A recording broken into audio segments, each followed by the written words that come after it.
welcome to the first episode of Countdown to Infinity War. Today, one of the most important things about the MCU is, of course, the villains. Now, let's face it, the villains in the MCU are rather important, since as we all know, a hero is only as good as their villains, and yes, the MCU does have some weak villains, but here are my couple rules. One, I'm not allowing any, I'm only allowing main villains of a movie, so that means, your supporting villains will not count. Second off, I am allowing Netflix villains because that just makes the list easier to make. Third rule, I'm not allowing an anti-hero, so that means the Winter Soldier and Punisher will not be on this list. Oh, yeah. And also, this is my opinion, and so who are your favorites? Go in the comment section and count and tell me what were your 10 favorite villains. And of course, there will be massive spoilers, not just for the movies, but for the Netflix shows. So that being said, let's kick it off with number 10, Hela. Now, when I was going to this movie, I was like this, oh yeah, we all know what she's gonna be. She's gonna be like that whole villain who's like, I am so powerful, I can defeat anyone, even though I can be defeated with a paperclip. But actually, they didn't show how good of a villain she was. The twist in the movie where pretty much she's Thor's sister was actually really surprising to me. And the fact that she's not evil for the sake of being evil, like a later villain we'll get onto later in the list. But here's the thing about this one: she wants revenge for the fact that Odin imprisoned her after she wanted to conquer all of the worlds, all the 9 realms or 7 realms. Tell me in the comments, is it 7 or 9? I always get those mixed up. But still, also I do like the fact that we're pitting Thor against another sibling. I mean, we've already seen Loki, but it would be cool. But hey, Loki and Thor have always been like a cool bromance, so it's nice to see them work together against this villain. And also, she is pretty powerful. I mean, she killed the Chinese guy, one of Thor's friends. He was pretty much, I like to call him Japanese soldier, but still, she killed an entire army all by herself. That's impressive. That's impressive. She would be higher on the list, but compared to the other 9 villains, she ain't good. So, number 9, Zemo. Now, you're probably wondering, how is he on the list? Well, I'll tell you. Zemo, unlike Lex Luthor from Batman v Superman, Zemo has actual motivations and good reason for wanting the Avengers to hate each other. Since in Avengers Age of Ultron, you witnessed the Battle of Sokovia, while pretty much Zemo's family was in Sokovia during the battle, and Zemo's wife and child and father, I think, didn't make it out very well. So he blamed the Avengers for their death, which is understandable if you ask me. And he pretty much is very calculated in his plans. He sort of reminds me a little bit of the Joker from The Dark Knight, where he pretty much makes sure that every little detail goes according to plan. And if something doesn't work, he just has a backup plan. That is incredible. Incredible.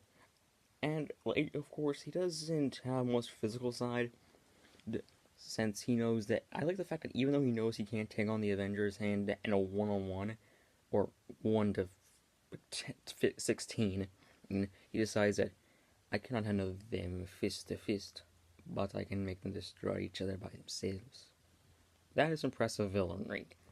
And I actually enjoy the Zemo plot more as I rewatch Civil War. I have it over there. I actually own almost all the MCU movies now. All I need is Incredible Hulk to complete the collection. But anyway, still, Zemo, you are a calculated brain, but you're not as good as the others. Number 8, Ego from Guardians of the Galaxy Volume 2. Yeah, I have a Guardians of the Galaxy Volume 2 poster. I'm a savage. And an Avengers poster.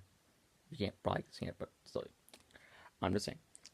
Now, of course, I knew that Ego would probably be the main villain sense. I was like, gee, I wonder if he's the villain. And even when it was actually pretty smart how, in the movie, they showed that, and it also ties into one of the themes of Guardians Volume 2, father figures. Think about it. Star-Lord, Yondu was Star-Lord's father figure, and Groot's father figure is Star-Lord. But pretty much, and yeah, it works really well with the character of Ego. And the actor, he's having a good time in this movie. I just can't help but smile every time he's on screen. And also, it's kind of weird how he wants his son to pretty much be a living battery for 1,000 years. Freaky. In fact, Star-Lord said best when he said this, "That's my freaking father, a giant skeleton electro thing." He's pretty much like Electro if he was a skeleton. Pretty messed up. But still, number 7, The Vulture.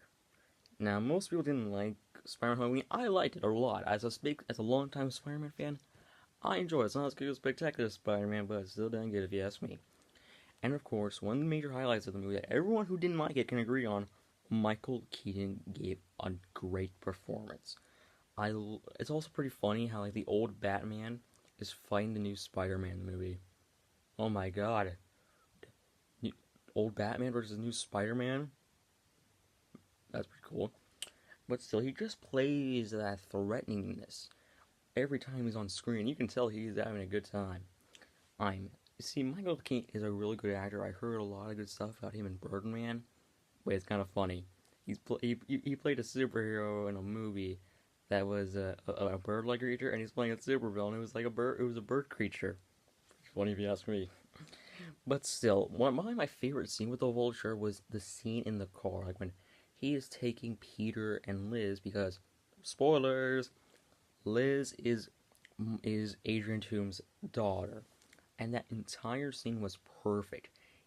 I find it funny how I really like the fact that in this movie, the reason why Vulture knows he's Spider-Man is mainly due to the fact that their voices sound the same. Finally, after so long of having a Spider-Man movie where they had to find it out by another source, they couldn't pay attention to the voice. I mean, think about it. In Spider-Man 2, that really bothered me how Doc Ock, a world-renowned science genius, couldn't tell the voices between Peter Parker and Spider-Man. Man, thank you. Thank you for cleaning that up. But still, I can't wait to see him in the Sinister Six movie. I'll make a video on who I want in the Sinister Six. But still, Vulture was an awesome villain, and that suit he wore was just badass.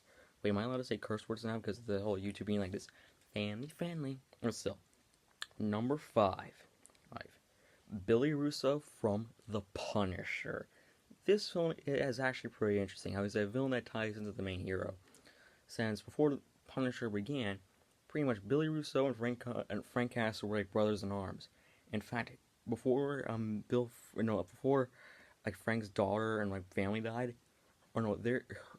Frank's daughter and son both called Billy Uncle Billy, so that ties them in.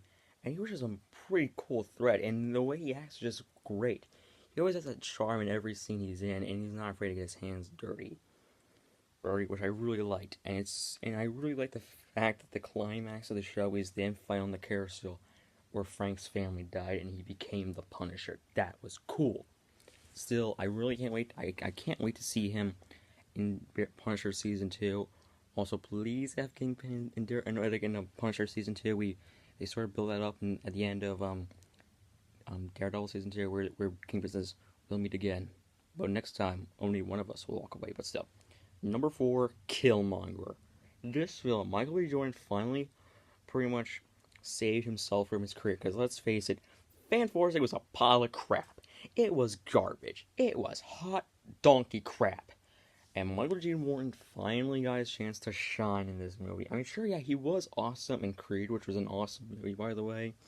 Totally recommend it, but still, after being a Fan Force, you need some good movies. Used to be in. But still, it was pretty interesting. I like the fact that he has actual valid reasoning. Think about it. He wants to pretty much also he like dots the number of people he's like killed. Hey, I think Punisher found himself a best friend. But still, I like the fact that he wants like to become the king, not only to avenge his father, but also to the fact that he wants to like share Wakanda's resources with outside. So yeah, he wants to share with other people, which is all rather interesting. And yes, there was a change of scenery, and I had to. My brother was making some noise, so I had to change scenery. So yeah, Killmonger was a very interesting villain, and it's very sad that he's not going to be in any future movies. The only problem I have with Killmonger as a villain is the fact that, for one, I really wish they focused more, like, this was a problem I had with Black Panther role in general. I wish that for the final battle they focused more on the whole struggle between Killmonger and T'Challa, the round 2. That could have been way better if you ask me, but hey, beggars can't be choosers. But still, Killmonger, you will be missed as a great villain. Also, it's funny how like the MCU managed to revive 2 Human Torches. Chris Evans' Human Torch and Michael B. Jordan's Human Torch. Number 3, another Netflix villain, let me, Kilgrave. Wait, we just had a villain named Killmonger, and now we have Kilgrave. David Tennant really shines in this role. You can tell from every scene he's in, he's just having the time of his life. Like, I can literally be like, I can do impressions of him like this. I am trying to convince eternal love over here. Can you please shut up? That part always cracks me up. But still, his villain, he's actually rather an interesting villain. He didn't want these mind control powers, like pretty much like it's the Jedi mind trick. But every time he says something, they have to do it if they like it or not. So yeah, in fact, he tells Jessica this. I once told a man to go screw himself. Do you know how that would have gone down with? I don't know. Maybe Morgan Freeman from Ted 2 would like to answer that question. Sorry, no clip from Ted 2, but still. I'm really sad that he won't be in many more MCU projects. But I do like the fact that, like, in Jessica Jones Season 2, they show, like, how much of a lasting impact he had on Jessica. Since pretty much Kilgrave, was obsessed with Jessica. Like, seriously, he was obsessed. He would do anything to get her. Anything. And he planned out all this perfectly. And also had some pretty disturbing moments. Like, he told Neil Lady to blow herself up. Still. And the episode where he came back in Jessica Jones Season 2 was my personal favorite, just to see him back again. Kilgrave was probably my favorite character from Jessica Jones Season 2. But hey, David Tennant, you did a pretty good job. Also, I know David Tennant also played Scrooge McDuck in the new Doctor Who show, which is awesome, by the way. Number 2, Loki. Okay, it was hard. Okay, people, you knew he was going to be on this list. It's impossible to have a countdown about the best MCU villains without having the God of Mischief, Loki. Like with David Tennant, the person who plays him is just amazing. Before you say, Sean, he's an anti-hero. Well, he was mostly a villain throughout most of the movies, so yeah. And also, it wouldn't be complete having it. Besides, having an MCU villains list without Loki is kinda disgraceful, right, Loki? Right. But still, he was just a great villain all around. He was just so epic. Every time he was on screen, he was amazing. One of my favorite moments was in like the Rip 4 movie, where like Odin was ragging on Thor. Every time on the screen, he was like this. His facial expressions were just priceless, and I cannot wait to see him in Infinity War. But still, who could be number 1? Let's recap. Number 10, screw the recap, no one likes that stuff. But still, Loki, you managed to outshine by one villain. Who was that? Number 1 is the Kingpin from Daredevil. Vincent D'Onofrio does the role of the Kingpin so well. Every scene he's in, he is amazing in every scene he's in. I can't decide which is my favorite Kingpin. Michael Clark Duncan's Kingpin or Vincent D'Onofrio. They're both so good as the Kingpin. And I am excited to see him in Daredevil Season 3. I just like the fact, like the visual motif between him and Matthew Murdock, since both of them were shaped by their fathers.